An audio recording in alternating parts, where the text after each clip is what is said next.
Старинные чеченские мелодии звучат на фестивале «Родина героев». На территории этнографического музея Щирокотор, как всегда, атмосферно.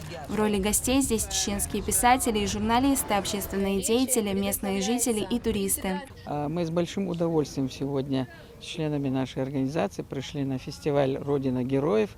Мы все прекрасно понимаем, насколько это сегодня важно, актуально проводить такие значимые мероприятия по сохранению наших духовно-нравственных ценностей. Для гостей проводят экскурсию. Это большой музей под открытым небом. Показывают, в каких домах жили чеченцы раньше, говорят об истории Шалинского района и героях Великой Отечественной войны. Участие в фестивале принимают несколько сел. Местные жители рассказывают гостям о чеченских обычаях и традициях, показывают национальные костюмы и предметы народного быта. В Чеченскую Республику Елена Юртаева приезжает уже во второй раз. По ее словам, уважение к туристам и гостеприимство местных жителей вызывает желание посетить регион снова.